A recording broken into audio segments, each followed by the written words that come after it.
الحمدللہ رب العالمین والصلاة والسلام علی سید المرسلین وعلی آلہ وصحبہ اجمعین ومن تبعہم بإحسان الی یوم الدین. اعوذ باللہ من الشیطان الرجیم. بسم اللہ الرحمن الرحیم. یا ایہا الذین آمنوا اتقوا اللہ وکونوا مع الصادقین. شیخ محترم، حاضرین گرامی،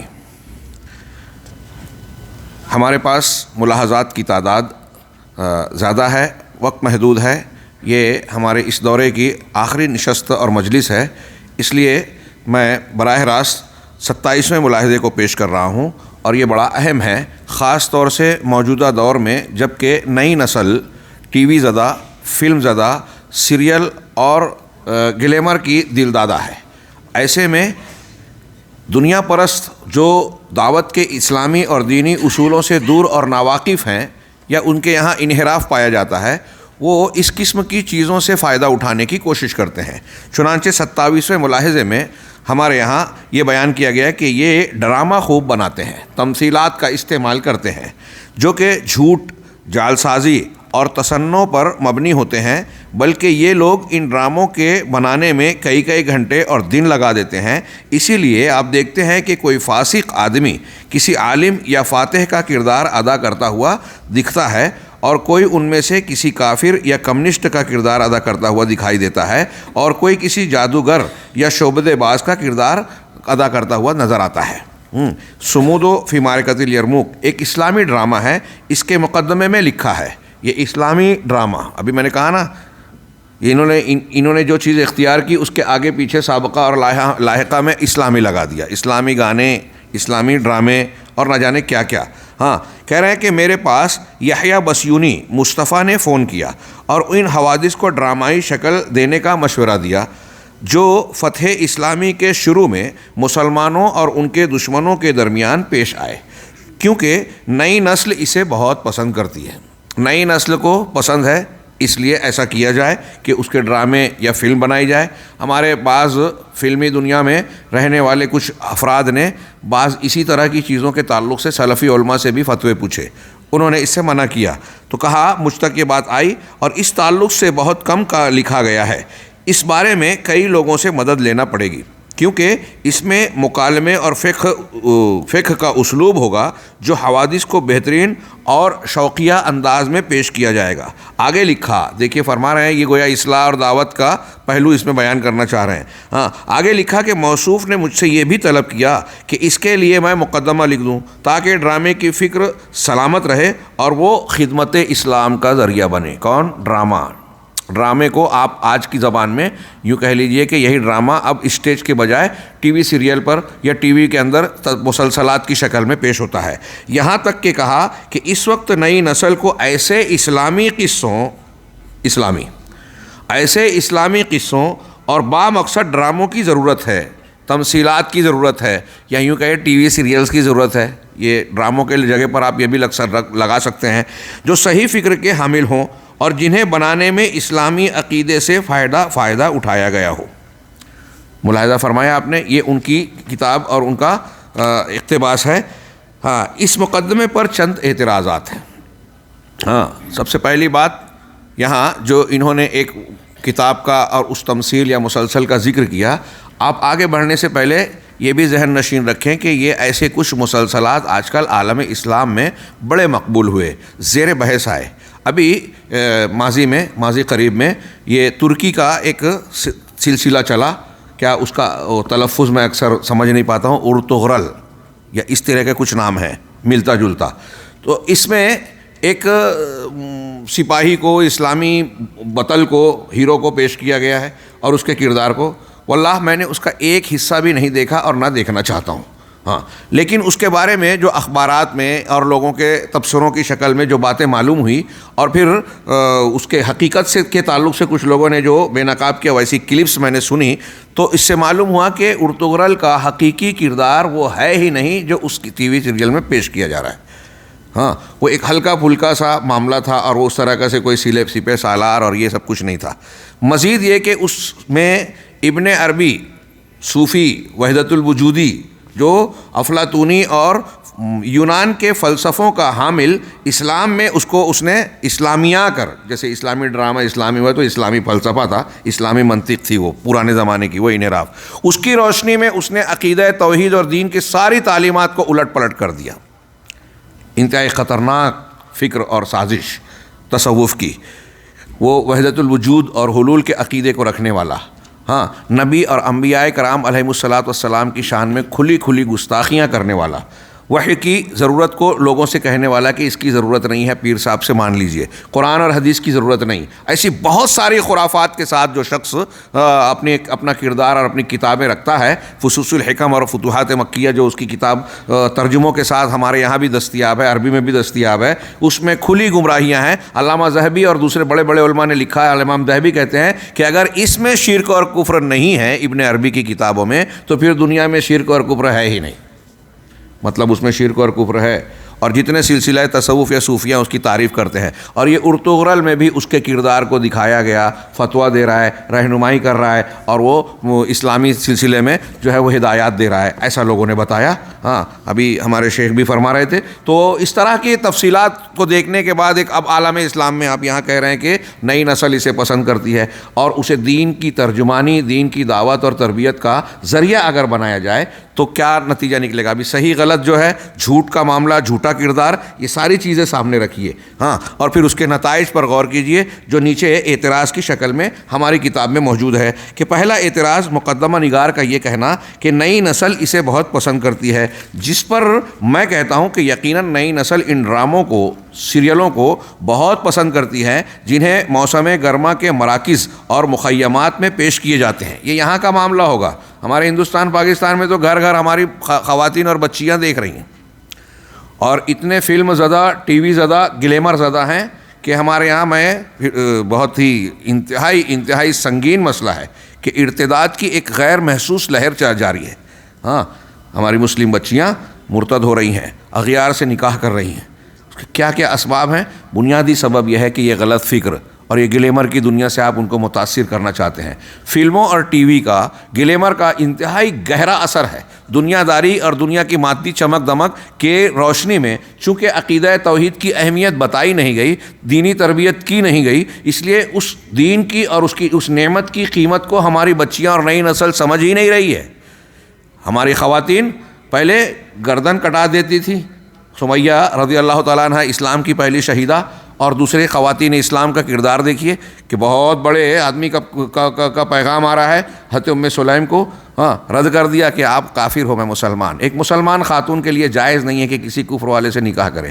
یہ ہماری مائیں تھیں، ان کی اسلامی تربیت ہوئی تھی، یہ دین اور دین کی قیمت کو جانتی تھیں۔ حضرت ام حبیبہ رضی اللہ تعالیٰ عنہ اپنے شوہر کے ساتھ حبشہ کی طرف گئی، وہ نصرانی ہو گئے، ان کو دعوت دی نہیں ہوئی اور چھوڑ دیا انہوں نے۔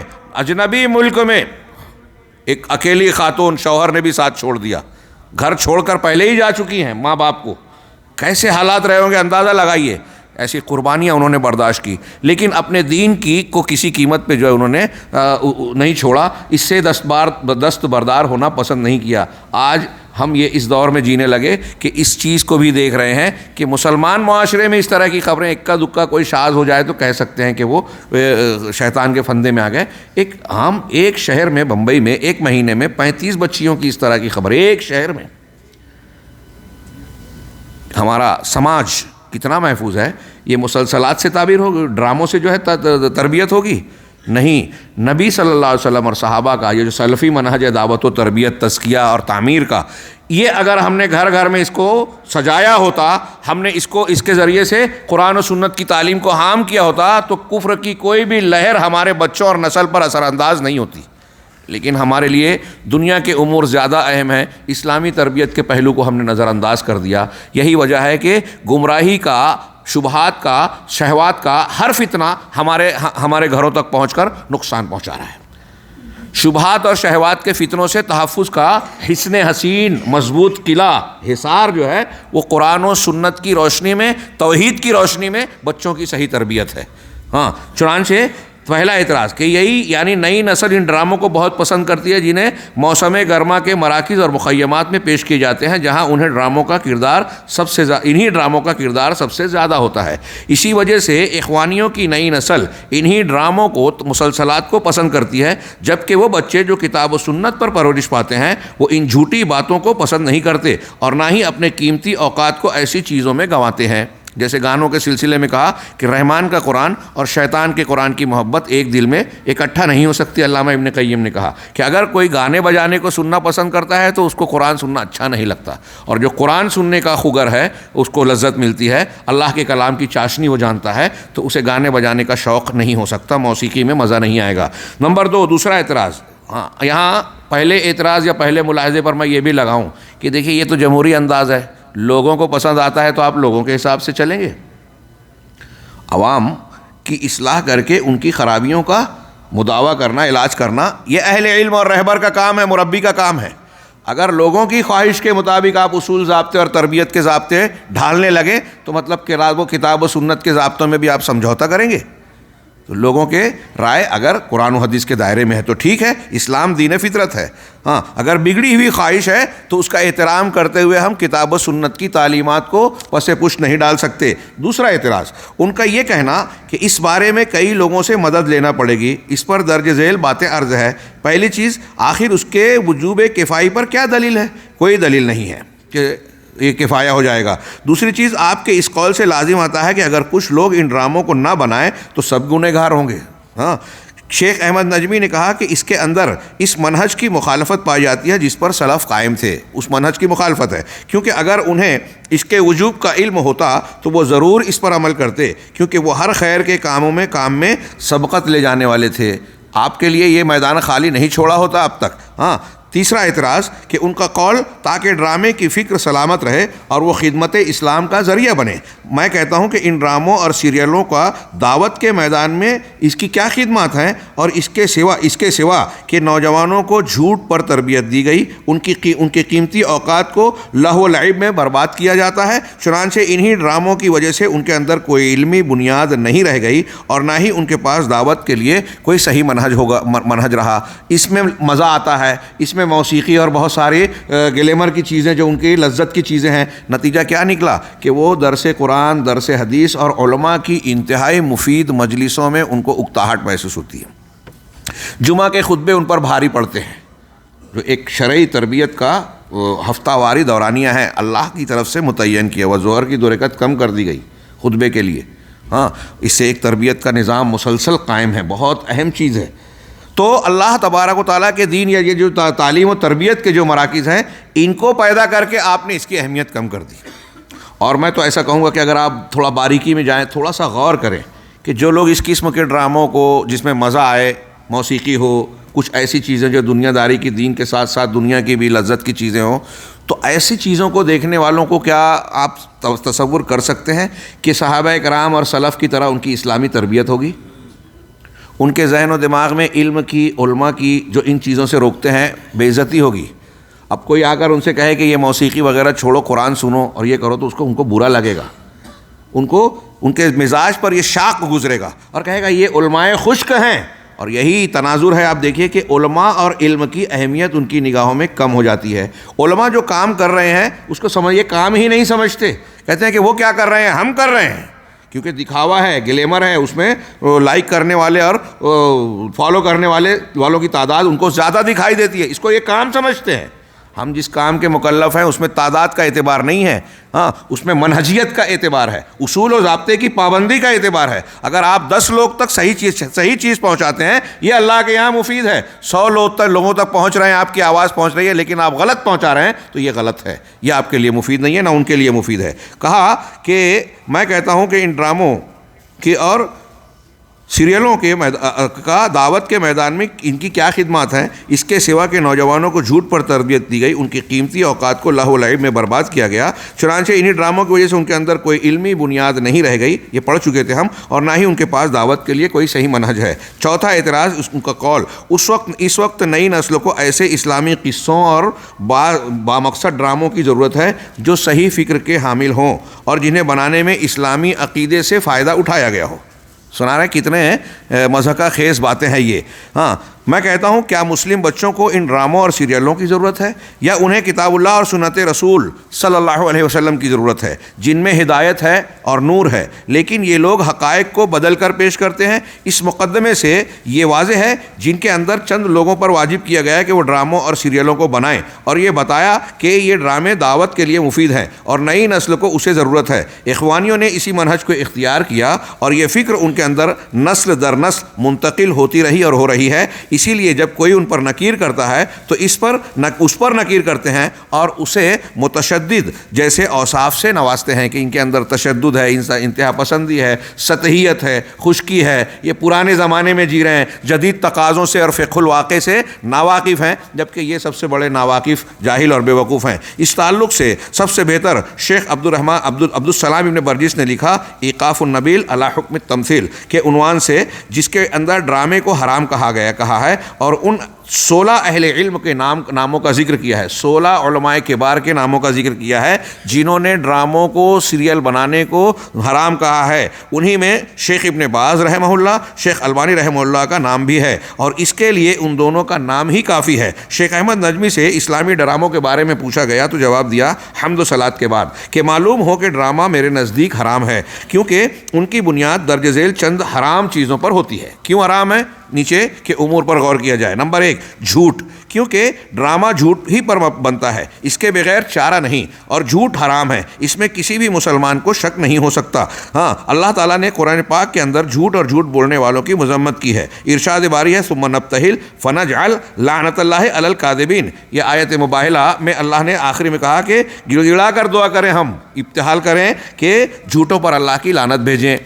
اور نبی پاک صلی اللہ علیہ وسلم نے فرمایا کہ ان الکذب یہدی الی الفجور و ان الفجور یہدی الی النار. جھوٹ جو ہے گناہوں کی طرف کھینچتا ہے، راہ دکھاتا ہے، اور گناہ جو ہے، برائی جو ہے، وہ جہنم کی طرف لے جاتی ہے. یعنی جھوٹ کا انجام جہنم ہے، یہ اللہ کے رسول صلی اللہ علیہ وسلم کا فرمان ہے، اس کے قول نہیں ہے. دوسرے نمبر پر جعل سازی اور باطل کا دعویٰ پایا جاتا ہے. سیریلوں میں، ڈراموں میں آپ دیکھیں کہ ان چیزوں میں کبھی بھی یہاں تک کہ جو ناول لکھے جاتے ہیں تاریخی بول کر، ان میں بھی کبھی بھی حقیقت کو پورا جو ہے ملحوظ نہیں رکھا جاتا.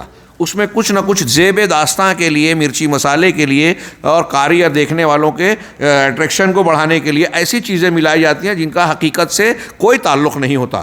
جعل سازی اور باطل دعویٰ پایا جاتا ہے. نبی صلی اللہ علیہ وسلم نے فرمایا وَمَنِ ادَّعَىٰ مَا لَيْسَ لَهُ فَلَيْسَ مِنَّا، کہ جس شخص نے اس چیز کا دعویٰ کیا جو اس کا نہیں ہے وہ ہم میں سے نہیں ہے. تیسرے نمبر پر اس کے اندر تصنع پایا جاتا ہے، کیونکہ کردار ادا کرنے والے دکھاوے میں روتے ہیں، ہنستے ہیں، خوشی غمی اور کبھی غصے یا رضامندی کا اظہار کرتے ہیں، اور یہ سب جھوٹ ہی ہوتا ہے، غلط ہوتا ہے. 4 مختلف شخصیات کا روپ دھارتے ہیں. کبھی کوئی مسلمان کسی کافر کا روپ دھارے گا تو کبھی کوئی کافر کسی مسلمان شخص کا روپ دھارے گا.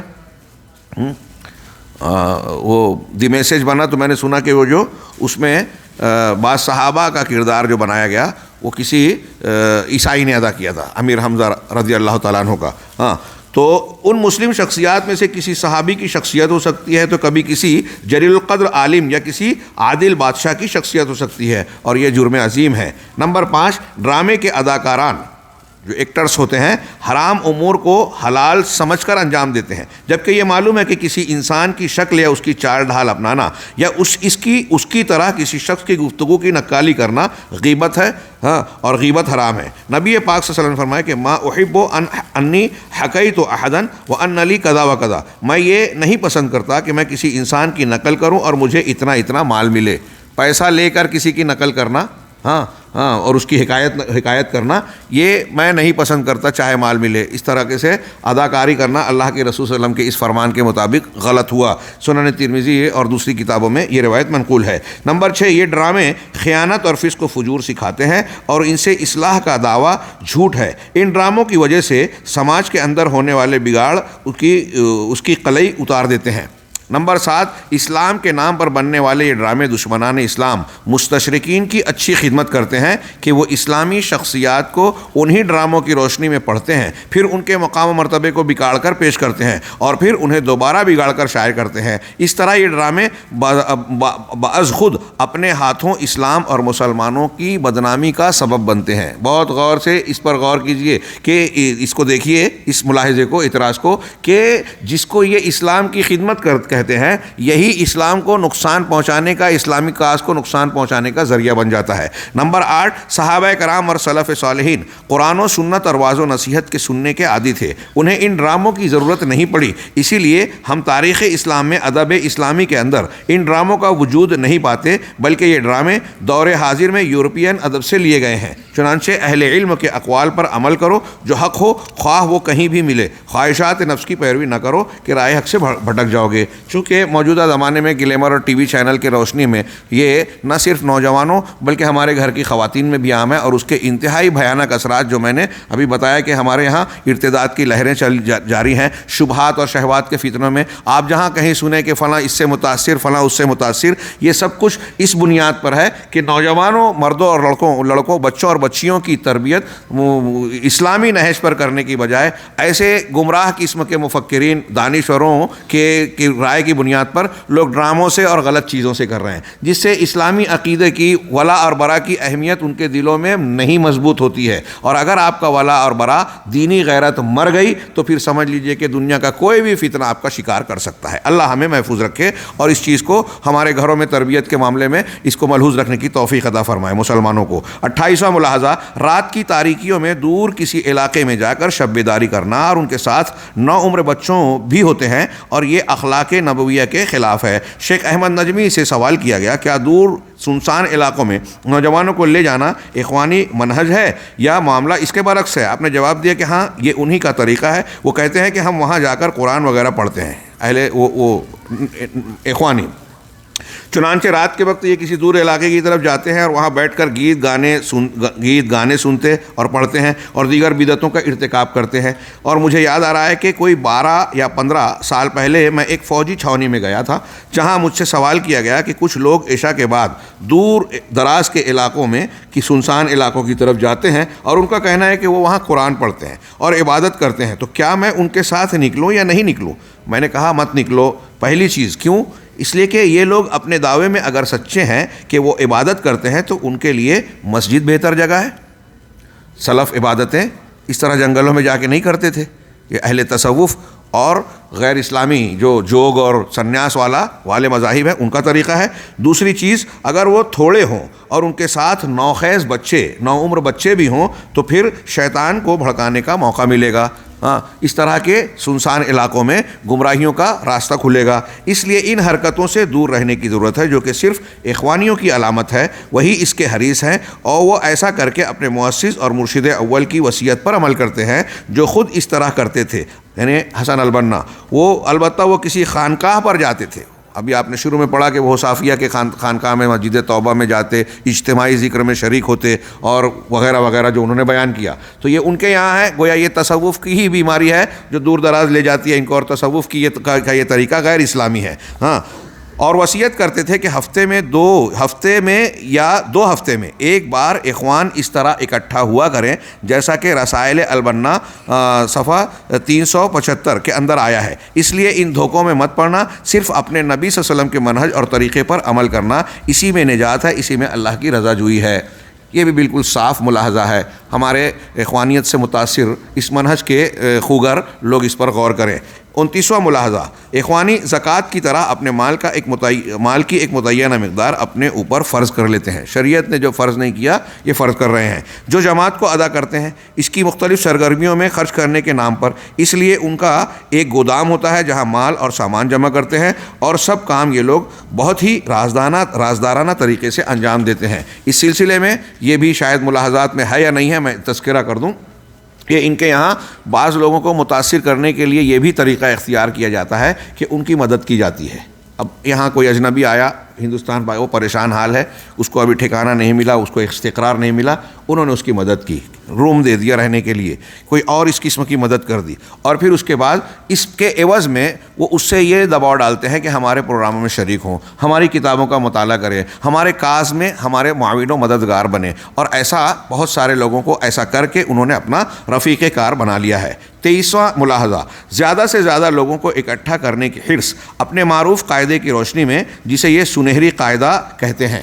سنہری قاعدہ شیخ حسن البنا کا یہ قول ہے، جس پر علماء نے بڑی شدید نکیر کی ہے، ہمارے اکثر کبار علماء نے۔ متفق علیہ امور میں آپسی تعاون کریں، جن چیزوں میں ہم کو اتفاق ہے اس میں ہم نتعاون فی ما اتفقنا علیہ، جس پہ ہم متفق ہیں اس میں ایک دوسرے کا تعاون کریں، ہاں، اور مختلف فی امور میں ایک دوسرے کو معذور سمجھیں، جہاں ہمارا اختلاف ہے تو ایک دوسرے کو معذور سمجھ کے اس سے آنکھ بند کر لیں، چشم پوشی کریں، ہاں، یہ ایک اصول بنایا گیا ان کے یہاں۔ اسی لیے اخوانی جماعت میں مختلف افکار و مذاہب کے لوگ رہتے ہیں، کوئی صوفی ہوتا ہے، کوئی شیعہ، کوئی اشعری ہوتا ہے، تو کوئی قبطی عیسائی، چنانچہ خود حسن بنا کے بعض مشیر قبطی ہوا کرتے تھے، عیسائی، ہاں، یہی وجہ ہے کہ بعض اخوانی گناہ کبیرہ کا ارتکاب کرتے ہیں مگر انہیں کوئی ٹوکنے والا نہیں ہوتا، الا ماشاء اللہ، کہ بھائی یہ ان کے مذہب کے اور ان کے حساب سے ہے، کیوں ان کے معاملے میں پڑے، ہاں، اگر سلفی ہوگا ان کی دعوت سے موافق نہیں ہے تو پھر اس کی اگر اس نے جو کبھی بائیں ہاتھ سے پانی بھی پی لیا تو اس کو کہیں گے دیکھیے یہ اسلام کے خلاف جا رہا ہے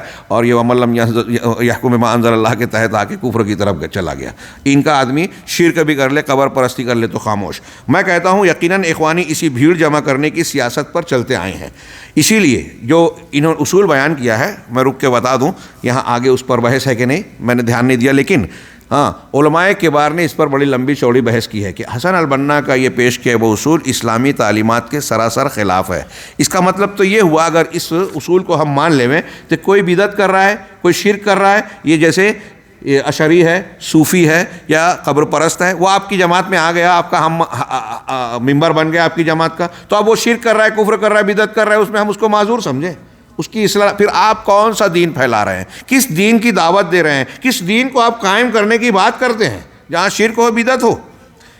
عجیب و غریب حماقت کی بات ہے یہ، ناقابل قبول اور غیر معقول ہے، احمقانہ بات جو عقل بھی قبول نہیں کرتی، کہ ایک طرف آپ دین کو قائم کرنے کی بات کرتے ہو، دوسری طرف دین کے مخالفین جو دین کی بنیاد میں شرک کر رہے ہیں، بدعت کر رہے ہیں، مخالفتیں کر رہے ہیں، منہج رسول اور صحابہ کے خلاف جا رہے ہیں، آپ ان سے تعاون کرنے کی بات کرتے ہو کہ معذور سمجھیں، صرف اپنے آپ کو مسلمان کہہ دیا کافی ہے؟ ہاں، یہاں تک کہ عیسائیوں سے بھی تعاون کرنا، پھر آپ کا دشمن کون بچا؟ ہاں، میں کہتا ہوں، کہہ رہے ہیں کہ یہ بھیڑ جمع کرنے کی سیاست پر عمل کرتے تھے، اسی لیے اگر کوئی انہیں میں سے کوئی کسی پر کوئی نکیر کرنا چاہے تو اسی پر نکیر کی جاتی ہے، اور اس سے کہا جاتا ہے کہ ہم نوجوانوں کو بانٹنا نہیں چاہتے، ہم انہیں اکٹھا کرنا چاہتے ہیں۔ اللہ کی پناہ ایسی جہالت ہے۔ شیخ عبد المحسن العباد نے اخوانی منہج پر نقد کرتے ہوئے کہا کہ یہ کسی بھی ایرے غیرے کو اکٹھا کر لیتے ہیں، یہاں تک کہ اس رافضی کو بھی ساتھ لے لیتے ہیں جو صحابہ کرام سے دشمنی اور نفرت کرتا ہے۔ اگر آپ اس طرح کے قصے ان کے سنیں کہ کس طریقے سے انہوں نے صحابہ کرام کے تعلق سے ان سے کہا کہ آپ کہو تو اکیلے میں برا کہو، ہمارے سامنے نہیں، اور دوسرے چیزیں، تو آپ کو حیرت ہوگی۔ سوال شیخ احمد اب نجمی سے سوال کیا گیا، کیا اخوان المسلمین کے اندر مختلف فرقے پائے جاتے ہیں جیسے رافضی، صوفی اور معتزلہ وغیرہ، یا یہ صرف سنی جماعت ہے؟ تو شیخ نے جواب دیتے ہوئے کہا کہ وہ تو خود اس کا اعتراف کرتے ہیں، خود مانتے ہیں کہ ہمارے یہاں سب ہیں، اور جو اس جماعت کو چھوڑ کر آئے ہیں وہ بھی اس کا اعتراف کرتے ہیں، یہاں تک کہ محمد سرور جو ان کے ساتھ دسیوں سال رہے، ان پر نقد کرتے ہوئے کہتے ہیں کہ یہ ایسی جماعت ہے جس کے اندر صوفی بھی ہیں، معتزلی بھی، اور مختلف فکر کے لوگ پائے جاتے ہیں، اور جو جماعت ایسی ہو اس سے کامیابی یا خیر کی امید نہیں کی جا سکتی۔ بہت واضح بات ہے، مطلب یہ کہ آپ کا عقیدے منہج کے تعلق سے کوئی اصول ضابطہ ہے ہی نہیں۔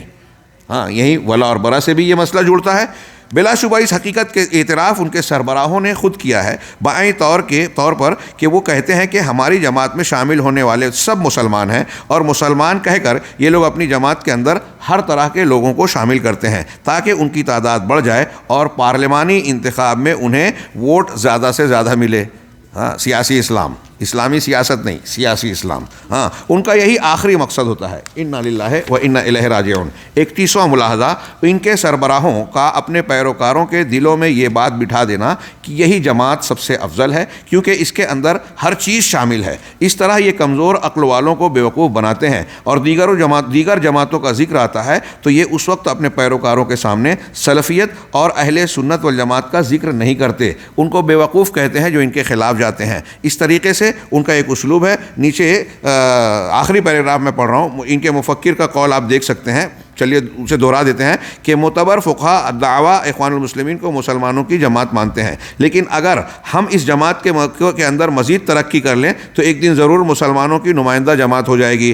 ہم عصمت کا دعویٰ تو نہیں کرتے لیکن دوسری جماعتیں بھی تو غیر معصوم ہیں. ہم کمال کا بھی دعویٰ نہیں کرتے لیکن دوسرے بھی تو ایسے نہیں ہیں، سب کے اندر خامیاں ہیں. ہاں، میں کہتا ہوں اسی طرح کی تلبیسات اور مغالطوں کے ذریعے ان مفکرین نے اپنے پیروکاروں کو بیوقوف بنایا ہے، بیوقوف بناتے ہیں اور ان کی برین واشنگ کرتے ہیں تاکہ اس فاسد منہج کو ان کے دلوں میں محبوب بنا کر پیش کریں. اس لیے نوجوانوں، ان کے دھوکوں اور مغالطوں سے بچتے رہو، ہوشیار رہو، معلومات حاصل کرو. ان نوجوانوں کی ایک بہت بڑی خامی یہ ہے کہ کچھ چیزوں سے چمک دمک کے نعروں سے متاثر ہو گئے اور حقائق کی تحقیق نہیں کی، منہج سلف کا مطالعہ نہیں کیا. میں ایسا مانتا ہوں. ابھی ہمارے نماز سے پہلے ایک صاحب کہہ رہے تھے کہ ہمارے علاقے میں ایسا معاملہ چل رہا ہے، فتنے ہیں، انکار حدیث، پی ایف آئی اور یہ کچھ چیزیں بتائی انہوں نے. ان کے یہاں جو جیسے بدعتی بیعت لی جاتی ہے، ان کے یہاں بھی پی ایف آئی کے یہاں بھی بیعت لی جاتی تھی. تو کہا کہ یہ سب کس وجہ سے ہوتا ہے. میں بار بار یہ کہتا ہوں کہ اسلامی تربیت کے نہ ہونے کی وجہ سے، یہ جذباتی نعروں میں آ جانے کی وجہ سے، چمک دمک دکھا کر، اور ان جو اہل حدیث نوجوان اس قسم کی گمراہ فکروں سے متاثر ہو کے منحرف ہو رہے ہیں، ان کے بارے میں میں یہ کہتا ہوں کہ وہ نئے ہیں، ان کو تربیت ملی ہی نہیں ہے. قرآن و سنت اور توحید کی معقول تربیت کے بغیر وہ ناپختہ رہے. اگر ان کی پختہ تربیت ہو جائے تو یہ ممکن ہی نہیں ہے کہ ایسے جھاڑ جھنکاڑ میں وہ پھنس جائیں، ایسے فتنوں سے وہ متاثر ہو جائیں.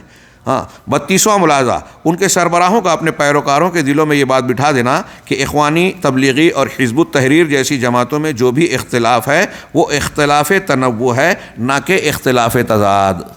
مطلب ان کے یہاں جو اختلاف ہے تو بس ایسا جو جیسے صحابہ کرام میں تھا، نوعیت کا، ایک مسئلے کی بنیاد میں ہوتے ہوئے اس کو نوعیت کا اختلاف یا من وجہ افضل مفضول راجع مرجو یا تنوع کا اختلاف.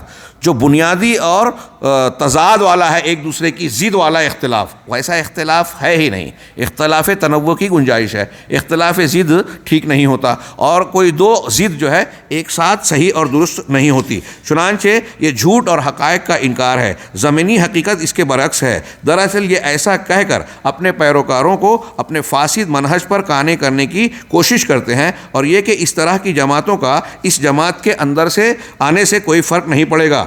یعنی ہمارا اور ان کا یا ان کے درمیان کا اختلاف تنوع ہے تو کوئی مذائقہ نہیں. ایسے اختلاف تو صحابہ میں بھی تھے.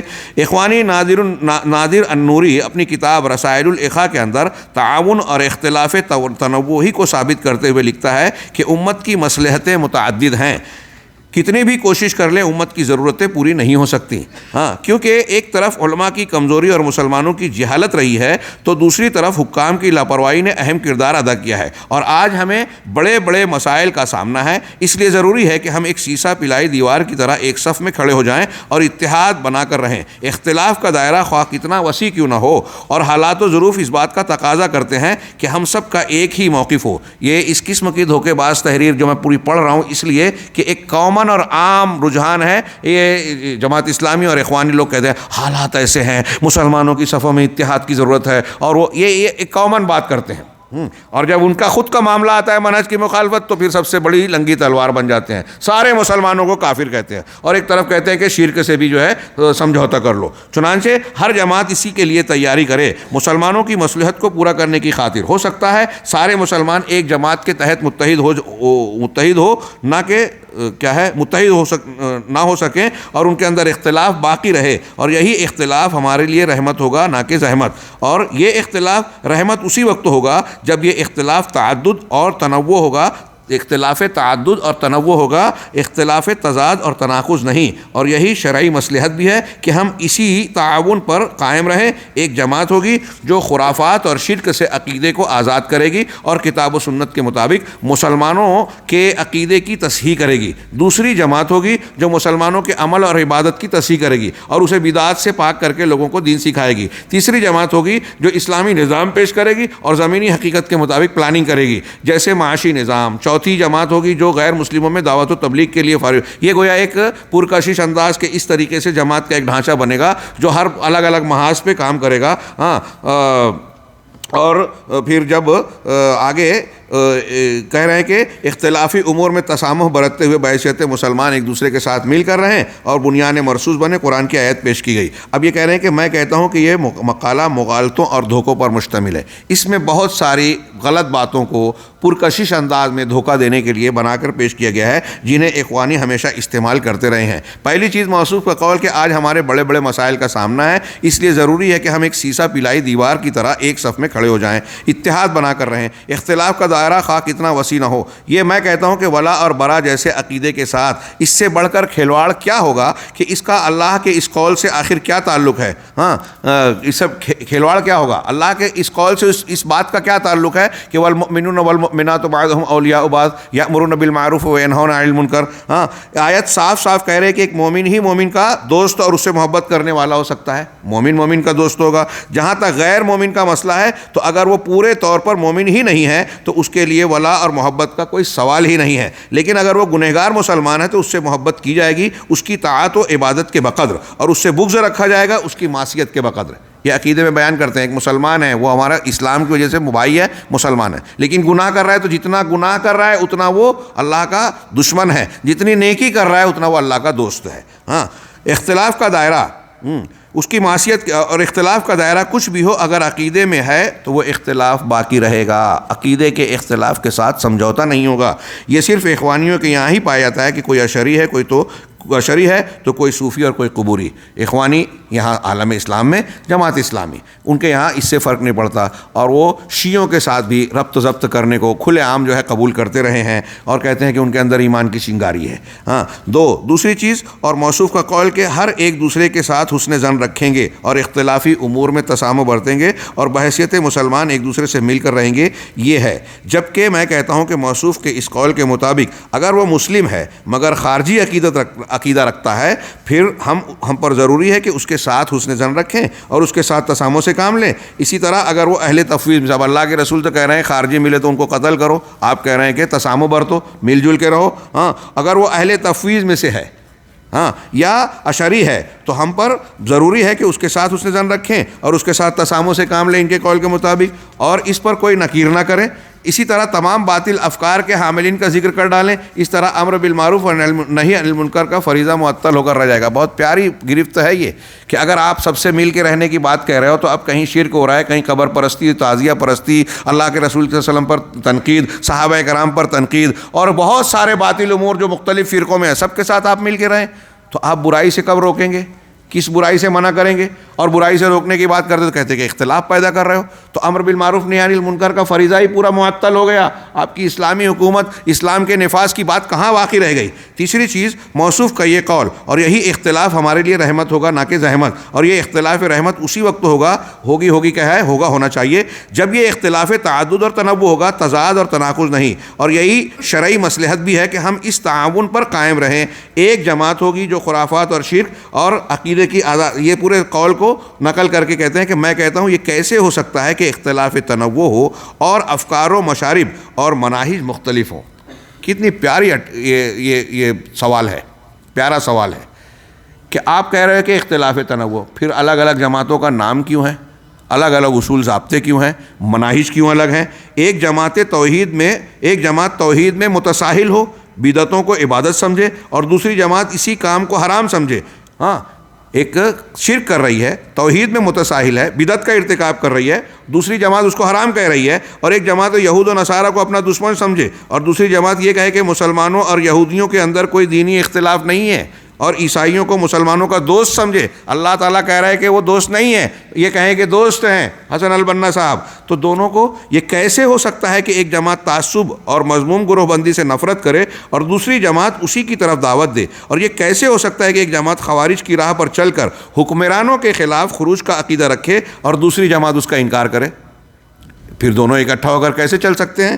اس سے یہ واضح ہوا کہ سارے اختلاف کا تعلق اختلاف تضاد سے ہے, نہ کہ اختلاف تنوع سے. یہ صرف اخوانی رہنماؤں کا مغالطہ اور ڈھکوسلا ہے جو صرف اپنے جاہل پیروکاروں پر چلاتے ہیں اور انہیں اپنے اس سترنگے منہج پر قانع کر لیتے ہیں. اللہ سے ہم ہدایت اور حق پر ثباتی کی دعا کرتے ہیں. یہ ہم نے وقت کی قلت کی وجہ سے کسی قدر تیزی سے پڑھا اور اس کی مزید وضاحت میں نہیں کر رہا ہوں, لیکن میں ایسا سمجھتا ہوں کہ حاضرین مفہوم کو اور مقصود کو سمجھ رہے ہیں اور یہ بالکل واضح ہے. آپ ایک مرتبہ اور اعادہ کریں گے تو کوئی مشکل موضوع نہیں ہے. اس کی مثالیں اور بھی کئی دی جا سکتی ہے, اس میں اعتراضات کو اور بھی کئی شکلوں سے پیش کیا جا سکتا ہے کہ یہ جو دعویٰ کر کے یہ سب کو ملانے کی بات کرتے ہیں کہ آگ اور پانی اور سب کچھ اکٹھا ہو جائے, یعنی توحید اور شرک کو, جیسے ہمارے یہاں میں بار بار جملہ نقل کرتا ہوں, جماعت اسلامی والے کہتے ہیں کہ میلاد پڑھو کہ نہ پڑھو, فاتحہ کرو کہ نہ کرو, ایک ہو جاؤ. بس یہی نعرہ ان کا بھی ہے کہ متحد ہو جاؤ, چاہے یہودیت ہو, نصرانیت ہو, شرک ہو, خرافات ہو,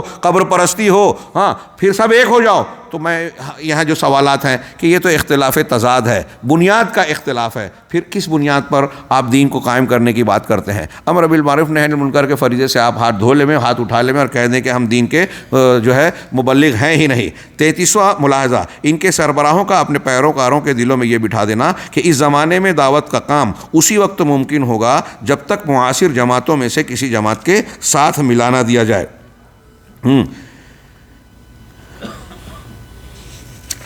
یہ جو بات ہے اور ملاحظہ ہے, میں چاہوں گا کہ اس کا مطالعہ کر لیں. یہ گویا سیاسی انداز میں جو سمجھوتے کیے جاتے ہیں سیاسی طاقت حاصل کرنے کے لیے, یہ اس طرح کی بات ہے. اور یہ ظاہر سی بات ہے کہ اسلامی اور نبوی طریقے کے دعوت و تربیت کے طریقے کے عین خلاف ہے کہ آپ اپنی طاقت اور قوت کو حاصل کرنے کے لیے, اپنی حیثیت منوانے کے لیے دینی سطح پر یہ بات کہیں کہ لوگوں سے, دوسروں سے سمجھوتا کریں. یہ سیاسی لوگوں کا طریقہ ہو سکتا ہے, اقتدار کے حصول والوں کا. اسلامی دعوت کو اس کی ضرورت نہیں ہے. صفحہ نمبر 176 پر آئیے. 34واں ملاحظہ, اخوانی اپنا زیادہ تر وقت اخبارات و میگزین پڑھنے میں گزارتے ہیں, اسی طرح فکری کتابوں کو پڑھتے ہیں. فکری کتابوں کو, قرآن و حدیث کی شروحات دروس کو نہیں, جیسا کہ ان کا گمان ہے, اور انہی کتابوں کا پڑھنے والا ان کے نزدیک مفکر ہوتا ہے.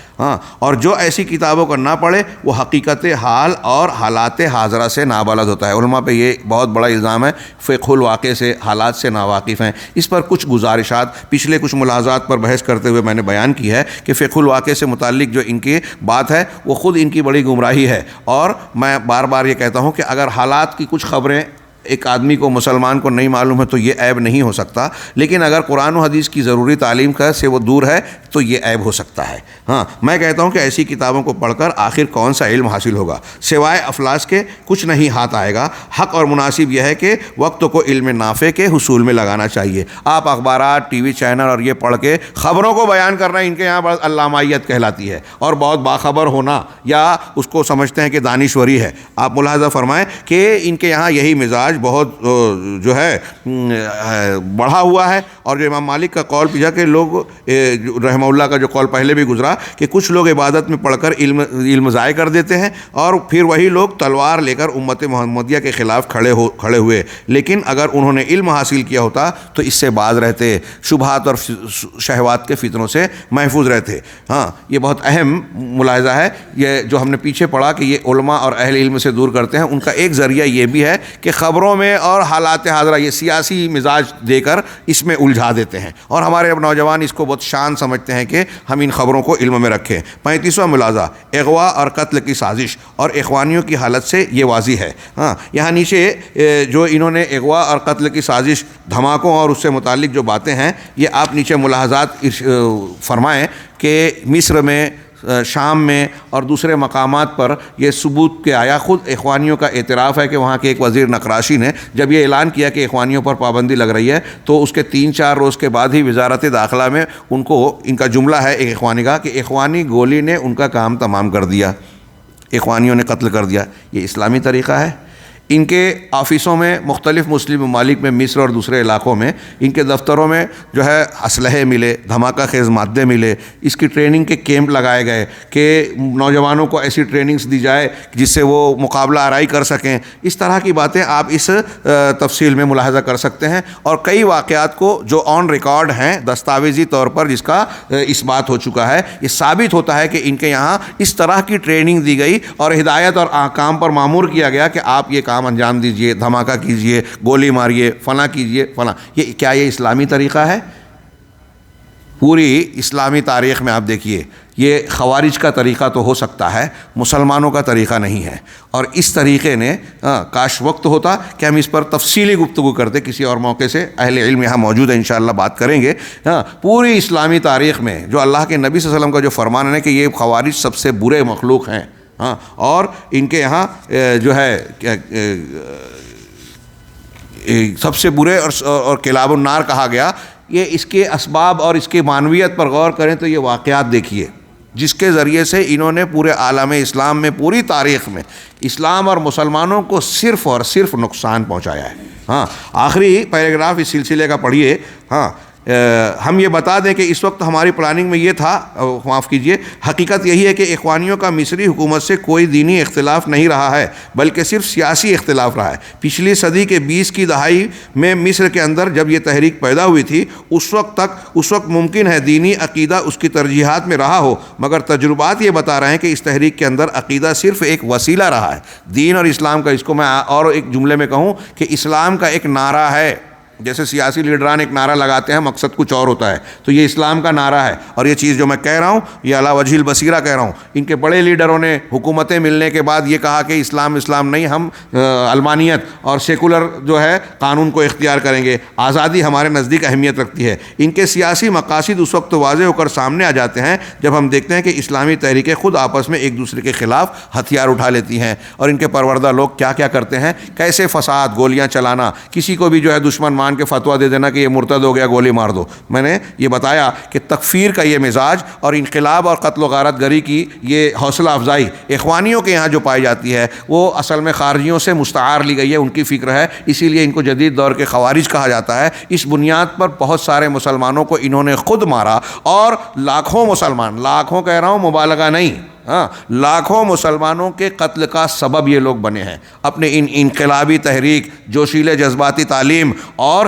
اس قسم کے کچھ تنظیمیں بنا کر بظاہر جھوٹی اور بدعتی بیعتوں کو کر کے، آگے ایک ملاحظہ یہ بھی آ رہا ہے کہ یہ بیعت کرتے ہیں، بدعتی بیعت، حاکم سے ہٹ کر خفیہ بیعت. ہمارے ہاں پی ایف آئی اور یہ لوگ، ان کے یہاں بھی بیعت ہوتی تھی. یہ انہی اخوانیوں کا طریقہ ہے، حزب التحریر اور ان لوگوں کا طریقہ ہے. تو یہ بھی بہت شدید ملاحظہ ہے اور گمراہی کا بہت بڑا ذریعہ ہے. اسلامی دعوت اور اسلامی تعلیمات کے عین مخالف ہے. میں آپ سے گزارش کروں گا کہ اس کو بہت اچھی طریقے سے، اس میں جو درج واقعات ہیں اس کو پڑھیں. چونکہ واقعات ہیں زیادہ تر اس لیے میں نے اس کو نہیں پڑھا. 36واں ملاحظہ، یہ اپنی دعوت کے اندر صرف نوجوانوں پر دھیان دیتے ہیں، چنانچہ آپ دیکھیں گے کہ یہ تعلیم و تربیت میں اپنی تمام تر توجہ انہی نوجوانوں پر دیتے ہیں. اس سلسلے کی تفصیل کو آپ ملاحظہ فرمائیں. نوجوانوں میں ایک قسم کی ناپختگی ہوتی ہے، ان کی کچھ نفسیات ہوتی ہے، حب الظہور ہوتا ہے. ان سب چیزوں کا وہ ناجائز فائدہ اٹھاتے ہیں، اور چونکہ ان کے اندر عقیدے فکر کی پختگی نہیں ہوتی، صحیح غلط کی تمیز میں ایک قسم کی کمی ہوتی ہے، اس لیے ان کے دھوکوں کا وہ جلدی شکار ہو جاتے ہیں.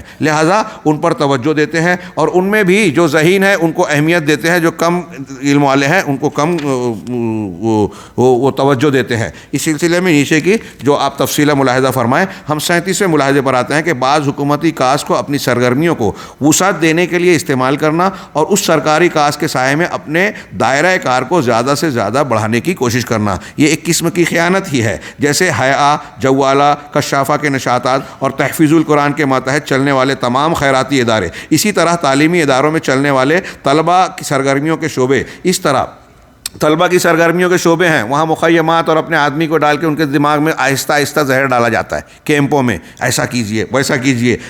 کالجوں میں چلنے والے طلبہ سرگرمیوں کے شعبے، اسی طرح مخیمات، گرمائی مراکز اور شرعی دوروں کا استغلال کرنا. اسی طرح حیات الاغاثہ العالمیہ اور الندوۃ العالمیہ للشباب الاسلامی جیسے عالمی خیراتی اداروں پر قابض ہو کر انہیں استعمال کرنا. اس تعلق سے ان پر نظر رکھنے کے لیے حکومت کو چاہیے کہ ان اہم سرکاری امور کے لیے صرف سلفیوں کو لگائے اور دیکھے کہ منہج عقیدہ اور دعوت دین کے اندر سلفی ہے کہ نہیں، تعصب اور تحزب سے پاک ہے کہ نہیں، اور اس سلسلے میں لائق اعتبار اہل علم سے مشورہ کیا جائے۔ یہ بہت اچھا مشورہ ان لوگوں کے لیے جہاں سلفیوں کا اقتدار ہے مملکہ اور ایسی جگہوں کے لیے، ہاں جہاں نہیں ہے تو یہ ان کو کھل کھیلنے کے اور زیادہ مواقع فراہم ہو جاتے ہیں۔ 38واں ملاحظہ، یہ اپنے رہنماؤں اور اپنی جماعت میں شامل ہونے والوں کی خوب مدح سرائی کرتے ہیں، انہیں بڑے بڑے القاب سے نوازتے ہیں، محض اس لیے تاکہ لوگوں کی نظریں ان کی طرف پھیر سکیں۔ ہاں، دنیا کے جتنے بھی بدعتی اور گمراہ فرقے ہیں ان کا یہ وتیرہ ہے، اپنے چھوٹے عالم کو بھی علامہ کہیں گے اور دوسرے جماعت کے علامہ کو بھی کہیں گے کہ اس کو کچھ نہیں آتا۔ اور یہ جماعت اسلامی اور اخوانیوں کا آپ ایک عام مزاج دیکھیں گے، ان پہ تنقید کرنے والا کوئی کتنا بڑا عالم ہو، فوراً ان کا چلتا پھرتا آدمی ہے بے وقوف ہے، اس کو کیا سمجھتا ہے، رد کر دیں گے تاکہ لوگوں کو یہ تاثر دیں کہ ارے اس کی بات میں نہ ہو، اور اپنے چھوٹے لوگوں کو الٹی سیدھی بات خبروں پہ تبصرے کرنے والا۔ یہ دنیا کے اندر ایسے اسکالر ہیں، دنیا کے 10 چنندہ لوگوں میں ہیں، ان کو فلاں ایوارڈ ملا، ان کی ایسی 7-8 ڈگریاں ہیں، اتنی لینگویج جانتے ہیں، خوب بڑھا چڑھا کے ان کی تعریفیں کریں گے تاکہ لوگوں کو ان کی طرف پھیر سکیں اور علم کے اندر پہاڑ جیسے کبار اہل علم سے لوگوں کو دور کر سکیں۔ مثلا امام شہید کا لقب جبکہ کسی کی بات کا حوالہ دیں گے تو ایسے القاب استعمال کریں گے تاکہ لوگ اس پر توجہ دیں، گویا لوگ کسی امام کی بات سن رہے ہیں، یہ امام شہید ہیں، یہ فلاں ہیں، یہ علامہ ہیں، یہ دانشور ہیں، اور علامہ البانی، شیخ ابن باز اور ایسے کبار علماء وقت کے ائمہ کرام کو، وقت کے بخاری کو تنقید کرتے ہوئے اس طرح دکھاتے ہیں کہ لوگ ان سے دور ہو جائیں۔ اسی طرح یہ اپنے منہج کی خوب تعریف کرتے ہیں۔ شعر کا ترجمہ ہے کہ اخوانیوں کے اس محل کے اندر ساری چیزیں خوبصورت ہیں، یہ نہ پوچھیں اسے کس نے بنایا، اسے حسن بننا نے بنایا ہے۔ اللہ ہمیں صراط مستقیم کی ہدایت دے اور غلط و گمراہی سے بچائے۔ ہم ایک 39واں ملاحظہ، دنیا کے اندر جہاں بھی اخوانی جماعت میں شامل لوگ پائے جاتے ہیں ان سے لگاؤ رکھنا، خواہ وہ شرک کے عظیم اور بھیانک بدعت و خرافات ہی میں کیوں نہ مبتلا ہوں، بلکہ یہ ان کا مرتے دم تک دفاع کرتے ہیں اور ان کے حق میں واہیات قسم کے عذر لنگ بھی پیش کرتے ہیں۔ یہ نیچے کہا گیا پھر آخر ولا برا کا عقیدہ کہاں گیا، یہ چیز جو بیان کی گئی ولا اور برا کے بعد میں آ گئی کہ اپنا ہے تو شرک بھی گوارا اور دوسرا ہے تو چھوٹی غلطی بھی جو ہے وہ شرک سے بڑا گناہ۔ ہاں، 40واں ملاحظہ، اعلیٰ سرکاری عہدوں اور مناصب کو حاصل کرنا تاکہ ان کے واسطے اپنی جماعت کی خدمت اچھی طرح کر سکے، عنوان سے ہی ظاہر ہے، اسی لیے میں نصیحت کرتا ہوں کہ کسی بھی جگہ اور عہدے پر رکھنے کے لیے آدمی کے بارے میں اچھی طرح جانچ کر لی جائے اور اسی کو لیا جائے جو سلفی العقیدہ ہو۔ یہ مملکہ اور حکومتوں ہی کی بات نہیں ہے، میں کہوں گا کہ ہمارے یہاں ہمارے ملکوں اور جگہوں پر ادارے اگر آپ چلا رہے ہیں، کوئی سنستھا اور ادارہ منہج کا چل رہا ہے، کسی جماعت کے آپ ذمہ دار ہیں، تو ایسے لوگوں کو جہاں جن کے یہاں منہجی انحراف پایا جاتا ہے، گمراہی پائی جاتی ہے، ان پر نظر رکھ کے ان کو صاف کیا جائے۔ یہ آپ کا اپنے کام کے تئیں دیانتداری کا تقاضا ہے۔ ایک اسکول میں اگر ایک غلط منہج والے استاد کو آپ نے رکھ دیا تو آپ اپنے سارے بچوں کو داؤ پر لگا رہے ہیں، ان کے عقیدے اور فکر کو گمراہ کرنے کا انتظام کر رہے ہیں، اس کے جواب دہ آپ بھی ہوں گے۔ لہٰذا اپنی حد تک پوری کوشش کرنا چاہیے کہ ہماری جہاں بھی ذمہ داری ہیں، ہم ایسے لوگوں سے جو فکری اعتبار سے منحرف اور گمراہ ہیں ان سے اپنے اداروں کو پاک صاف رکھیں۔ ہاں، اور اس کے لیے ضروری ہے کہ راسخ العلم سلفی علماء سے اس طرح کے عہدہ دیتے وقت مشورہ لیا جائے۔ ہاں، 41واں ملاحظہ، اخوانی تنظیم کا یہ سب سے بڑا مقصد ہے کہ جب کوئی نوجوان ان کے یہاں کسی علمی حلقے یا کسی مرکز کے واسطے آتا ہے تو سب سے پہلے یہ اسے اخوانی منہج کا تعارف کراتے ہیں اور خوبصورت اور محبوب بنا کر پیش کرتے ہیں، یہاں تک کہ وہ آخری مرحلے تک پہنچتے پہنچتے دل سے ان کے منہج سے، ان کی جماعت سے محبت کرنے لگتا ہے۔ پھر اس وقت اسے تنظیم میں داخل کیا جاتا ہے، اس وقت یہ بیچارہ سمجھتا ہے کہ اس نے کوئی بڑا شرف حاصل کر لیا۔ شیخ اشماوی کا جملہ ملاحظہ فرمائے کہ عالم عربی کے اندر یہ تمام اسلامی تنظیموں کی ماں ہے۔ کون؟ اخوان المسلمین، ام التنظیمات ہے، کیونکہ یہ سب سے قدیم ہے، باقی تنظیمیں اسی سے نکلی ہے اور سارے انحرافات اسی اخوانی جماعت سے شروع ہوتے ہیں۔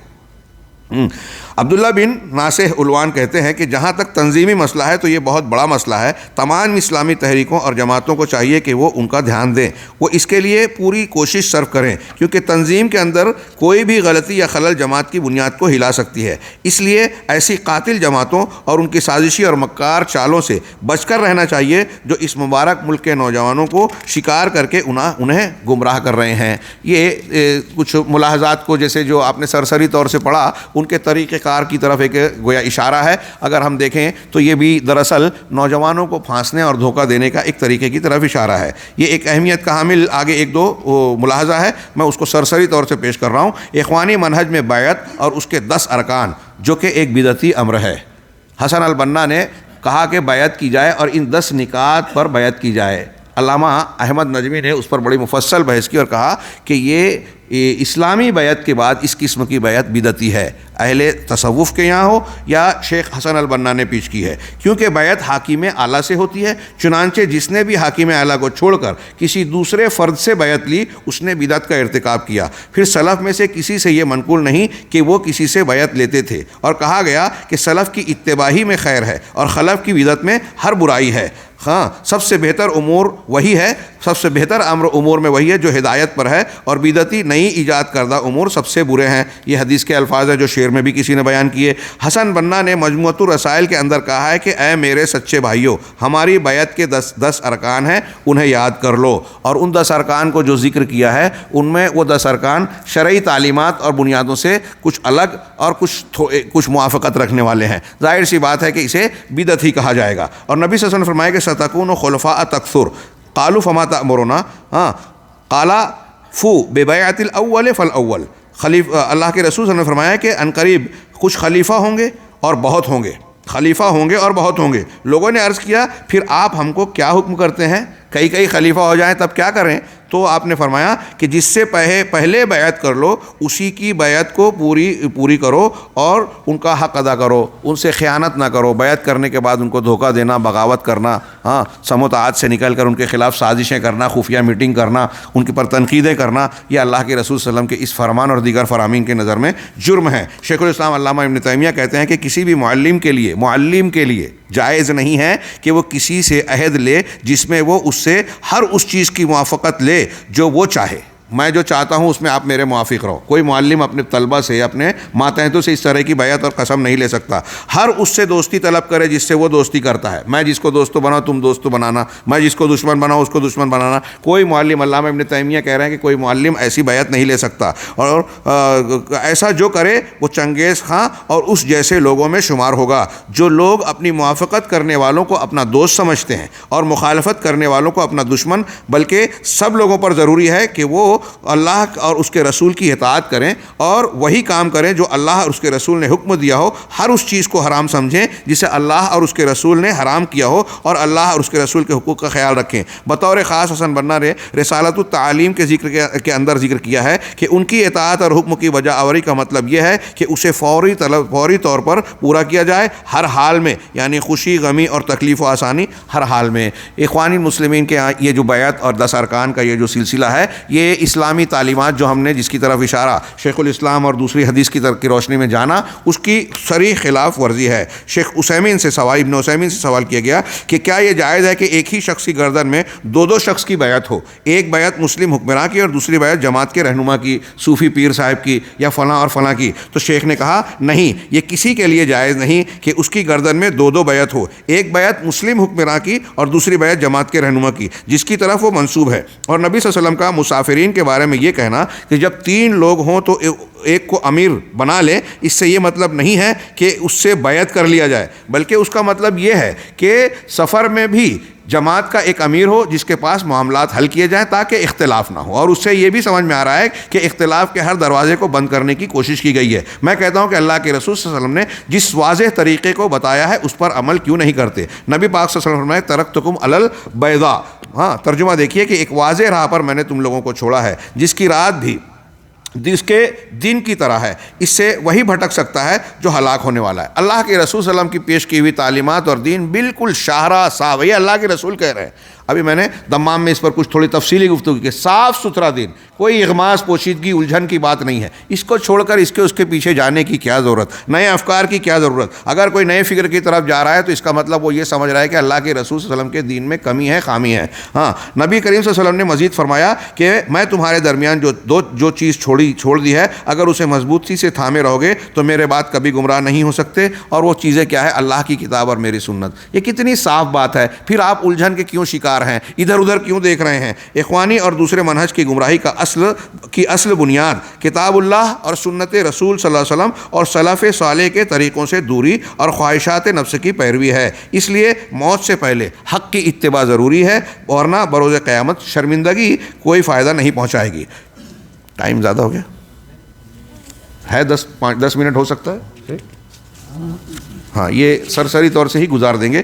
43واں ملاحظہ، اہل توحید سلفیوں سے ان کی دشمنی اور اخوانی منہج سے یہ کوئی تعجب کی بات نہیں. یہ بار بار ابھی تذکرہ آ رہا تھا اور ابھی پیچھے آپ نے پڑھا.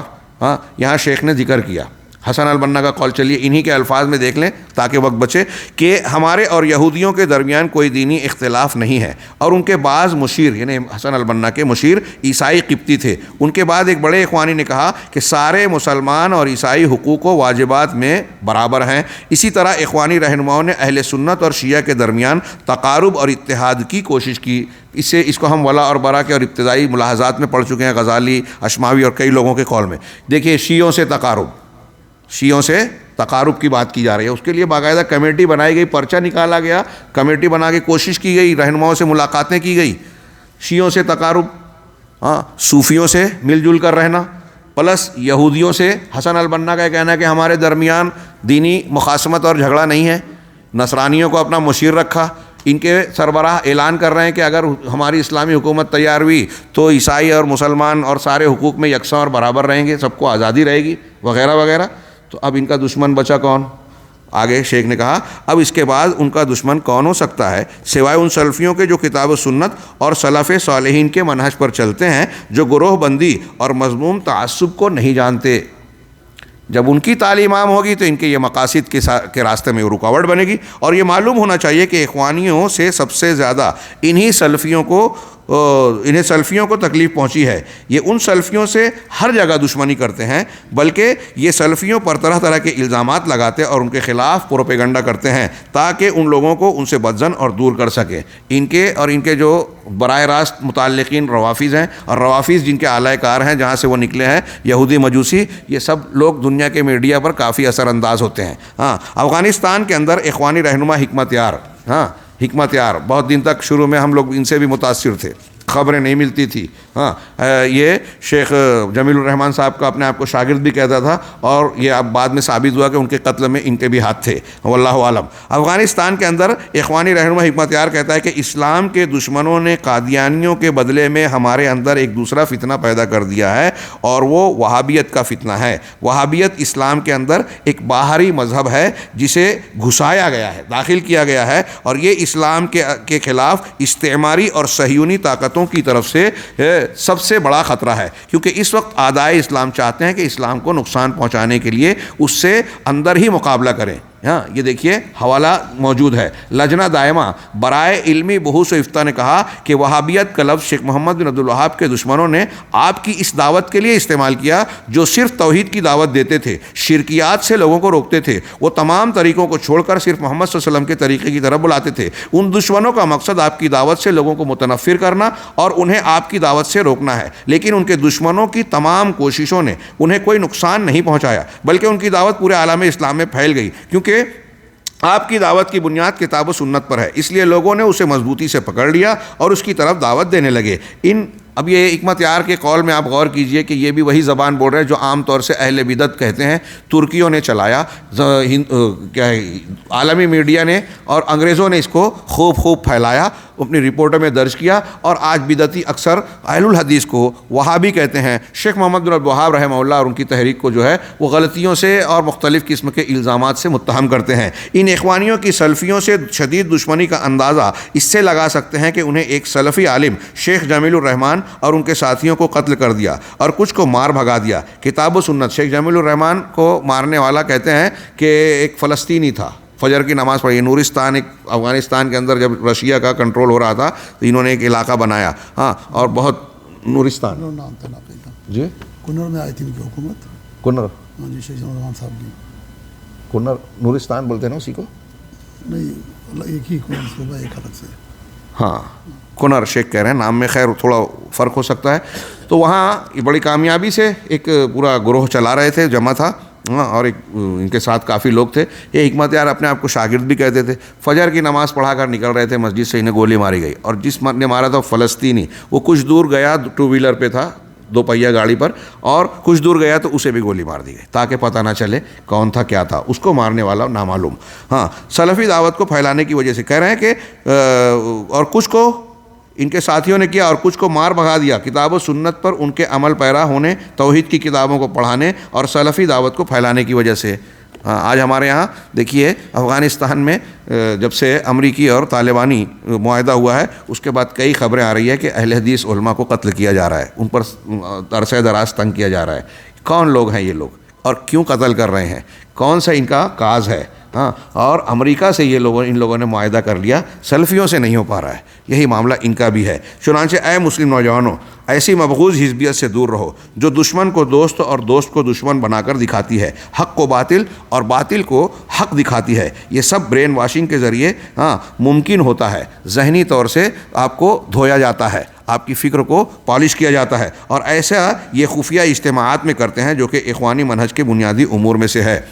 44واں ملاحظہ، کچھ ایسے فضائل کا اہتمام کرنا جو سلف سے معروف ہیں تاکہ ان پر نوجوانوں کی تربیت کر سکیں، جیسے اجتماعی پیمانے پر قیام اللیل کرنا، اجتماعی پیمانے پر روزہ رکھنا، اجتماعی پیمانے پر افطار کرنا. ہاں، شیخ احمد ندوی سے سوال کیا گیا اس شخص کے بارے میں آپ کی کیا رائے ہے جو بعض لوگوں پر یہ واجب کرے کہ چند معلوم ایام میں نفل اور روزہ رکھنا ہے. جیسے کوئی کچھ نوجوانوں سے کہے کہ جمعرات کے دن فلاں کے گھر افطار ہے. اب ایسے موقع پر میزبان مجبور ہو جاتا ہے کہ وہ روزے دار نوجوانوں کو دیکھ کر حیا میں وہ بھی روزہ رکھے. اس میں کچھ شرعی حرج ہے یا نہیں؟ اب سب روزہ رکھ رہے ہیں، میرے گھر افطار کرنے آ رہے ہیں، تو میں نہیں بھی چاہتا یا مجھے گنجائش نہیں ہے، مجھے رکھنا چاہیے.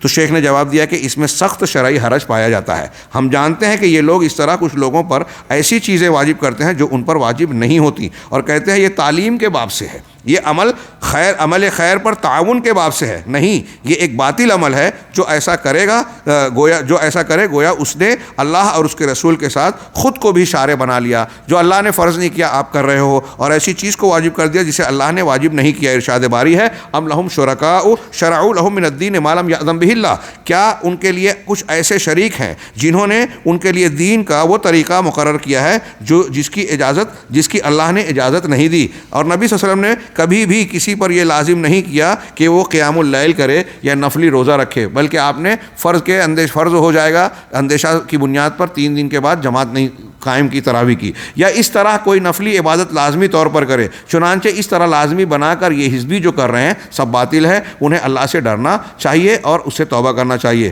45واں ملاحظہ، یہ رمضان کے آخری عشرے اور موسم حج کا استغلال کر کے بچوں اور نوجوانوں کی ایک بڑی بھیڑ اکٹھا کرتے ہیں اور انہیں لے کر عمرہ یا حج پر جاتے ہیں. سفر کا خرچ اور رہنے کا پورا انتظام ہوتا ہے، لیکن ان پیسوں کا سورس اور مصدر مجہول ہوتا ہے، کہاں سے آیا نہیں معلوم. وہاں مختلف علاقوں اور ملکوں سے بڑے بڑے اخوانی مہمان بن کر آتے ہیں اور ان پر اپنے افکار و نظریات مسلط کرتے ہیں. ایران اور اس راستے سے پتہ نہیں کہاں سے تعاون کی خبریں ہیں. یہ اہل الحدیث پر الزام لگاتے ہیں کہ یہ سعودی عرب اور فلاں سے مادی فوائد حاصل کرتے ہیں، جبکہ اگر تھوڑا سا تحقیق کریں اور کھنگالیں تو پتہ چلے گا کہ ان کے سورس آف انکم بڑے خطرناک ہیں. 46واں ملاحظہ، صباحی رحلات، صبح کے وقت باہر نکلنا، یہ کثرت سے کرتے ہیں جہاں یہ اپنے قیمتی اوقات کو ضائع کرتے ہیں. لہو و لعب اور ڈرامے بازی نیز گیت گانے میں مست رہتے ہیں. اس میں نیچے جو ہے انہوں نے جو ثقافتی طور پر تربیت کے لیے مؤسس ان کے جو ہے حسن البنا، یہ اخوانی منہج پر رحلات وغیرہ مشتمل ہے.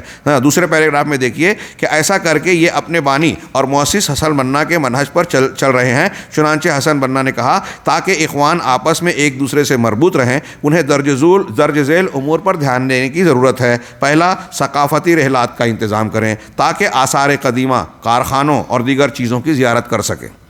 یہ رحلات.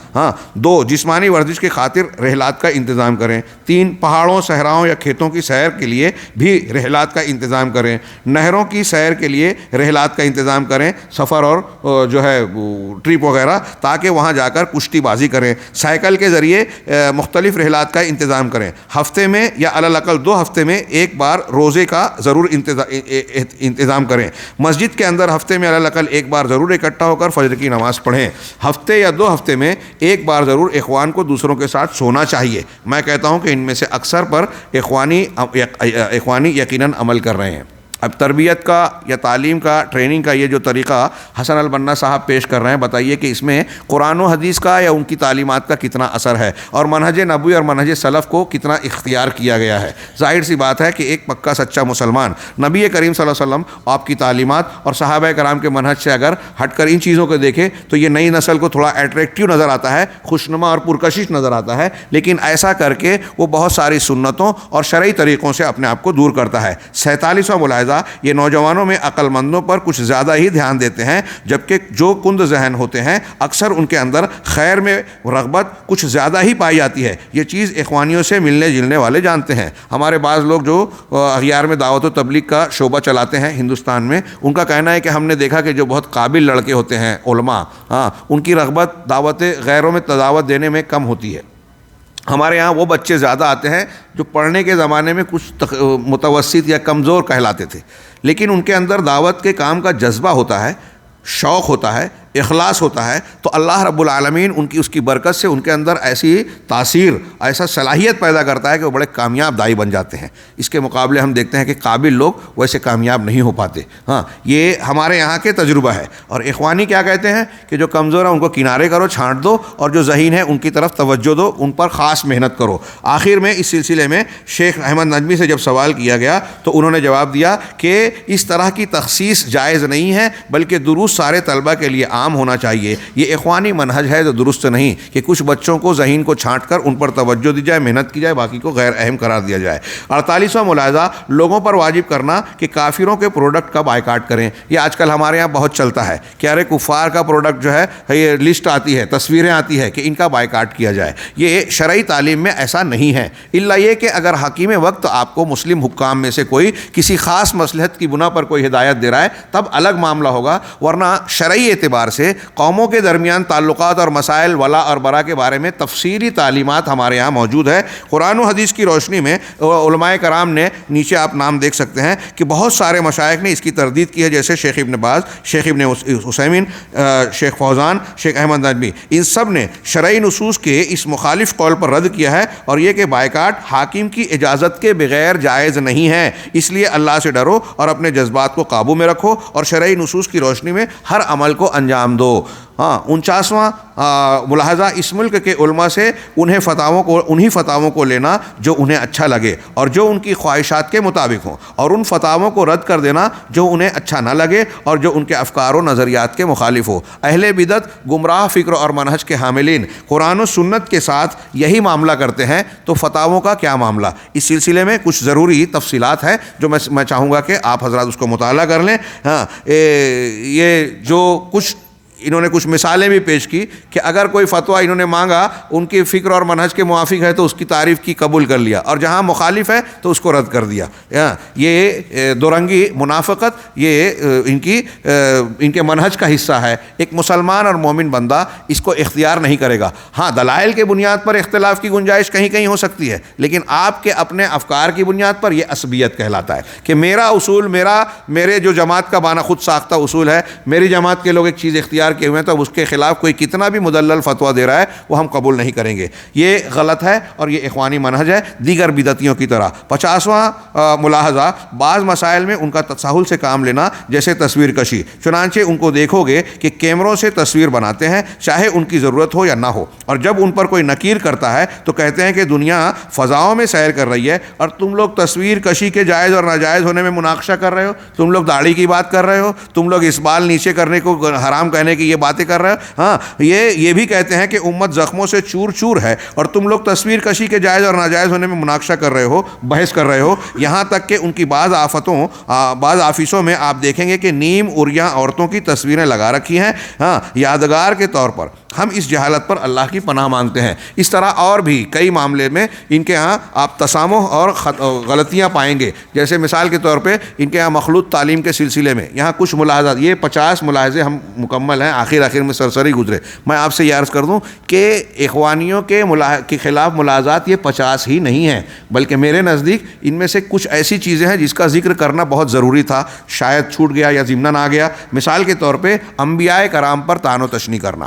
ہاں، انبیاء پر لا الہ الا اللہ کے خلاف وہ کیا، نبی کے حقوق پر بھی ڈاکہ ڈالا، اس کے خلاف بھی راستہ ہموار کیا، انکار حدیث کا راستہ ہموار کیا، تخفیف کا ذکر آیا۔ اسی طرح صحابہ کرام پر طعن و تشنیع، اسی طرح تکفیر کا مسئلہ، ہاں اس کا تذکرہ سرسری طور سے آیا، اس کو قدر تفصیل سے ہونا چاہیے۔ اسی طرح سنتوں اور ثابت شدہ چیزوں میں جو ہے تسامح کا رویہ، جیسے ابھی آخر میں ذکر کیا، تو اس میں اور بھی کئی مثالیں بیان کی جا سکتی ہے کہ مخلوط تعلیم اختیار کرنا، شرعی احکام کے سلسلے میں لوگوں کو آزادی دینا کہ ٹھیک ہے کوئی بات نہیں، اس کی خلاف ورزی بھی کر لی تو کوئی حرج کی بات نہیں ہے۔ اس چیز نے اباحیت کو، آزادی کو اس طرح عام کرنے کی کوشش کی کہ ہماری نوجوان نسلوں میں اباحیت کی طرف راہ ملی، شہوات کے فتنوں میں پڑے اور شہوات کے فتنے ان کو شبہات تک پہنچانے میں آسان کیا اور قرآن و حدیث اور اہل علم سے دور کر دیا۔ میں چاہوں گا کہ ہماری یہ آخری نشست ہے، 1.25 صفحے کا ایک خاتمہ ہے، اس میں بہت اچھی نصیحت ہے، سلف کے 1-2 قول بہت اچھے ہیں، اسے سماعت فرما لیں کہ میرے اسلامی بھائیوں،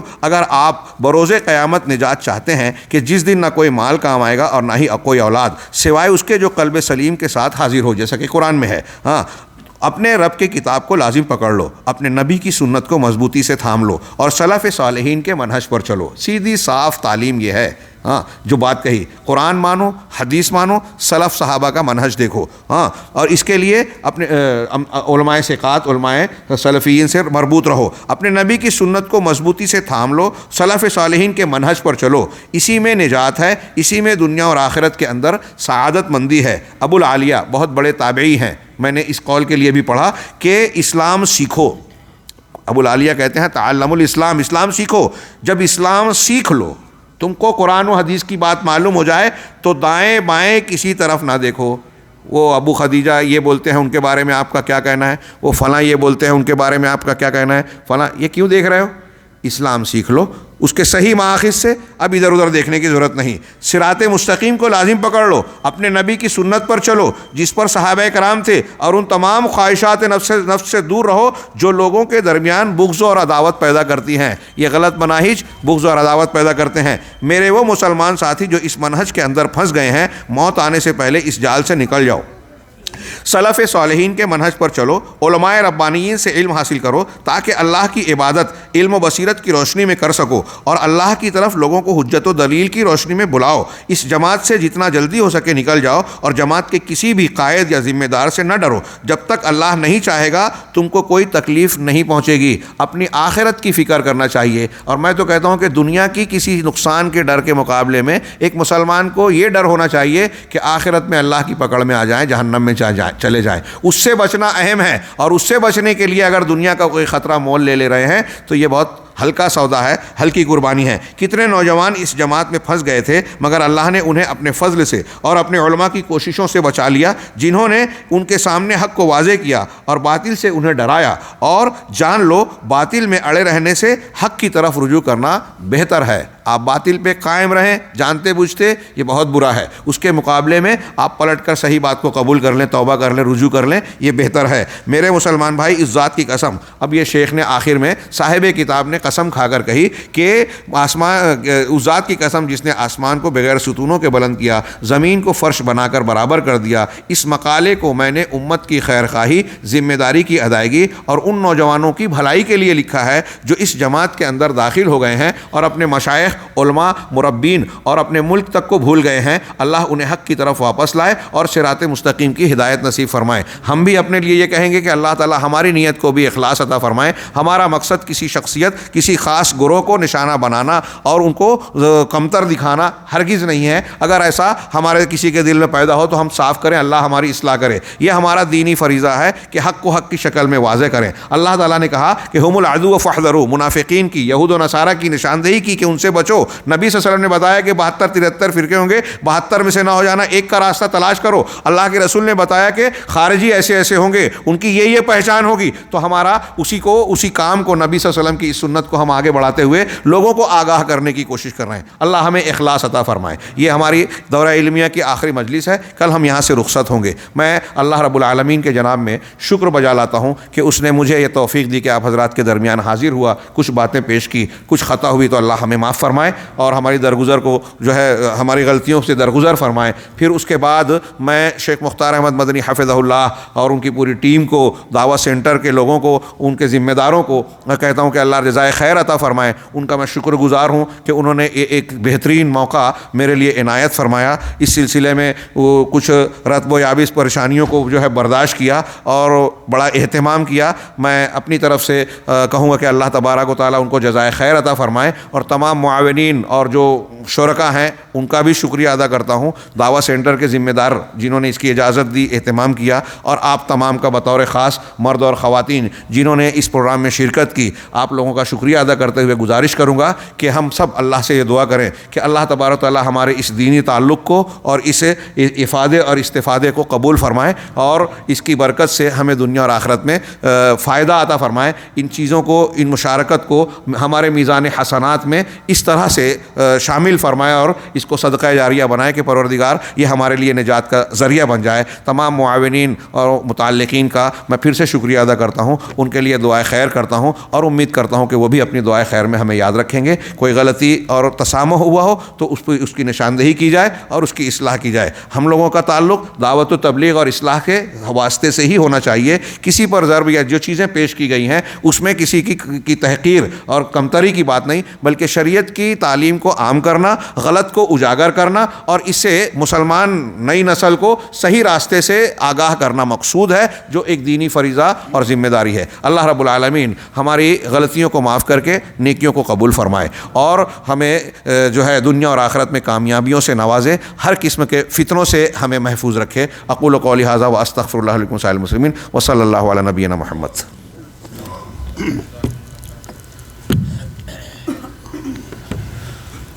اللہ رب العالمین شیخ محترم کو جزائے خیر عطا فرمائے۔ ہم اللہ رب العالمین کا شکر ادا کرنے کے بعد کہ اس نے ہمیں اس دورہ علمیہ کے منعقد کرنے کی توفیق دی، اللہ ہی کے لیے حمد و ثنا ہے، اسی کا شکر ہے۔ اور اللہ کا شکر ادا کرنے کے بعد میں شیخ محترم کا شکر ادا کرتا ہوں کہ انہوں نے وقت نکالا اور ہمارے درمیان 8-10 دن تک رہے، دورہ علمیہ پیش کیا، لا الہ کی شرطیں ہمارے سامنے پیش کی، خالص سلفی منہج اور دعوت کو کھل کر کے اچھے انداز میں ہمارے سامنے پیش کیا، اور یہ اخوانی اور جماعت اسلامی کی فکر جس سے آج ہمارے بہت سارے نوجوان متاثر ہوتے جا رہے ہیں یا انجانے میں چلے گئے، ان سے آگاہ کیا، ان کو راستہ دکھایا۔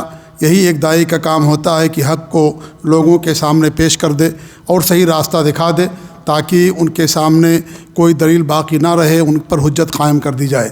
الحمدللہ اسی لیے اس دورے کا انعقاد کیا گیا، اور بڑی ہی تفصیل کے ساتھ سمجھ 4 دنوں تک، اگرچہ آخر میں تھوڑی جلد بازی ہو گئی، لیکن یہ جو کتاب آپ نے پڑھی ہے، جیسا کہ شیخ نے کہا کہ صرف 50 ہی ملاحظات کافی نہیں ہیں، ان کے درمیان بہت سارے ملاحظات ہیں، اور کچھ ملاحظات کا تعلق توحید سے ہے، شرک سے ہے، صحابہ دشمنی سے ہے، اور اس طریقے سے انبیاء کرام کے اوپر ان کے تنقیص کرنے سے ہے۔ یہ بڑے بڑے ملاحظات ہیں۔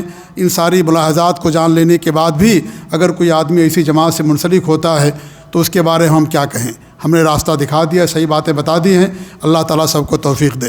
اور ہم شیخ کا بہت شکر گزار ہیں، ساتھ ہی ساتھ شیخ کے رفیق سفر شیخ عبدالتواب صاحب محمدی حفظہ اللہ، وہ بھی تشریف لائے، انہوں نے پوری ریکارڈنگ کی، سارے دروس کو انہوں نے ریکارڈ کیا، اور ریکارڈنگ صرف اصلاح کے لیے، تاکہ لوگوں کو صحیح راستہ دکھایا جا سکے، صحیح بات ان تک پہنچائی جا سکے۔ ان کے شکر گزار ہیں۔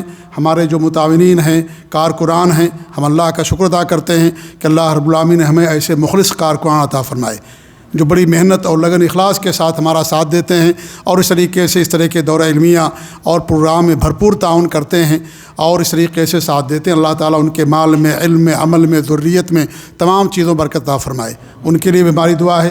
آخری بات کہہ کر کے میں اپنی گفتگو ختم کر دوں، وہ یہ ہے کہ میرے بھائیوں، دین کتاب و سنت کے اندر اللہ رب العالمین محصور کر دیا ہے۔ اب مزید کچھ کہنے کی ضرورت باقی نہیں، لیکن آخری بات، اور وہ بات یہ ہے کہ اس دین کو جو اللہ نے کتاب اللہ اور سنت رسول کے اندر محصور کر دیا ہے، اس دین کو ہم کیسے سمجھیں گے؟ کیسے اس دین پر عمل کیا جائے گا؟ کتاب اللہ اور سنت رسول کی بات ہر جماعت کرتی ہے۔ کتاب اللہ سنت رسول کو سلف صالحین کے عقیدے اور منہج پر ہم کو سمجھنا ہے، اور جو اس کے علماء ہیں، سلفی اہل حدیث علماء، ان کے ساتھ ہمیں جڑ کر کے رہنا ہے۔ ہم سے غلطی ہوئی ہے اور غلطی یہ ہوئی ماضی میں کہ ہم نے کتاب اللہ اور سنت رسول کی طرف دعوت تو دیا، لیکن یہ نہیں بتایا کہ کتاب اللہ سنت رسول کو کیسے سمجھنا آپ کو۔ اس کی طرف بہت کم دعوت دی گئی، قرآن اور سنت کی باتیں بہت کہی گئی، لیکن یہ نہیں کہا گیا کہ قرآن، یا کہا گیا تو کم کہا گیا۔ جتنا زیادہ ضروری یہ ہے قرآن و سنت کی طرف دعوت دینا، اس سے زیادہ ضروری یہ ہے کہ قرآن و سنت کو ہمیں سمجھنا کیسے ہے۔ گمراہی یہیں سے آئی۔ آج جہاں ہم اخوانیت سے اور خارجیت سے برسر پیکار ہیں اور اس طریقے سے سارے مصائب جھیل رہے ہیں، وہیں کتاب اللہ اور سنت رسول کی طرف دعوت دینے سے ایک نئی فکر جو پیدا ہو گئی ہے، جو ہمارے علماء کو بھی نہیں سمجھتے، اور چھوٹے چھوٹے لونڈے قسم کے لوگ ہمارے علماء کے بارے میں آ کر کے ہم سے سوال کرتے ہیں۔ یہ ایک بہت بڑی گمراہی آ رہی ہے ہمارے درمیان۔ قرآن و حدیث کا نام لیں گے، اپنے آپ کو سلفی بھی کہیں گے، اہل حدیث بھی کہیں گے، لیکن جو سلفی اہل حدیث ہیں انہی کے خلاف محاذ کھولے ہوئے ہیں، اور ہمارے جو علماء ہیں ان سے لوگوں کو برگشتہ کر رہے ہیں۔ اس لیے میرے بھائیوں، کتاب اللہ اور سنت رسول کو سلف صالحین کے عقیدے اور منہج پر سمجھنا، اور جو اس کی طرف دعوت دینے والے علماء ان کے ساتھ جڑ کر کے رہنا، تبھی آپ ان فتنوں سے محفوظ رہے۔ بہت بڑا فتنہ پیدا ہو رہا ہے، اللہ اس فتنے کو غارت کرے، اس کو برباد کر دے۔ یہ بڑا فتنہ میرے بھائی، ایک طرف تو ہم اس سے جوجھ رہے ہیں، اور دوسرا یہ مسئلہ ہمارے سامنے پیش آ رہا ہے کہ قرآن و حدیث کی دعوت دینے سے، کہنے سے صرف یہ جو ہے پھر یہ فتنہ پیدا ہو رہا ہے کہ وہ علماء کو جو ہے ان سے برگشتہ ہو رہے ہیں، علماء کا اہتمام نہیں کرتے، اور قرآن و سنت کو اپنی سمجھ کے مطابق سمجھنے کی کوشش کر رہے ہیں۔ اس لیے اس سے بھی تنبیہ کرنا ضروری ہے، اس سے بھی لوگوں کو متنبہ کرنا ضروری ہے۔ واقعہ آپ لوگوں نے پڑھا ہوگا، واقعہ بتا دوں میں بڑا اختصار کے ساتھ، کہ دو تابعی ہیں، اور بصرہ کے اندر ایک قدریہ کا فرقہ پیدا ہوتا ہے۔ یہ لوگ جو ہے کہ قدر تقدیر کا انکار کر دیتے ہیں۔ وہ دو لوگ، ایک کا نام تھا یحییٰ بن عمر اور ایک کا نام تھا عبد الرحمن یا حمید بن عبد الرحمن۔ یہ دونوں تابعی بڑے تابعی ہیں۔ وہ دونوں مکہ جاتے ہیں۔ عبداللہ بن عمر رضی اللہ تعالیٰ عنہ سوال کرتے ہیں کہ ایسے لوگوں کے بارے میں آپ کا کیا خیال ہے؟ وہ بھی علماء ہیں، لیکن پھر بھی وہ مکہ کا سفر کرتا، عمرہ کرنے کے لیے جاتے ہیں، اور ان سے پوچھتے ہیں قدریہ کے بارے میں آپ کی کیا رائے ہے؟ ہمارے زمانے میں ایسے لوگ پیدا ہو گئے ہیں جو تقدیر کا انکار کر رہے ہیں۔ علماء کی طرف رجوع کیا جا کر کے انہوں نے، حالانکہ وہ خود عالم دین ہیں، اس کے باوجود بھی بڑا فتنہ تھا یہ۔ وہاں پر گئے اور ان سے جا کر کے سوال کیا۔ حضرت ابو موسیٰ اشعری کتنے بڑے صحابی رسول ہیں یہ، ابو موسیٰ اشعری رضی اللہ تعالیٰ عنہ، انہوں نے دیکھا کہ مدینہ میں کوفہ کی مسجد کے اندر کچھ لوگ بدعات کر رہے ہیں، اجتماعی ذکر کر رہے ہیں، اور لیکن کچھ کہا نہیں۔ حضرت عبداللہ بن مسعود رضی اللہ عنہ کے پاس گئے۔ اس لیے علماء سے اگر جڑے رہیں گے میرے بھائیوں، ان تمام فتنوں سے آپ محفوظ رہیں گے۔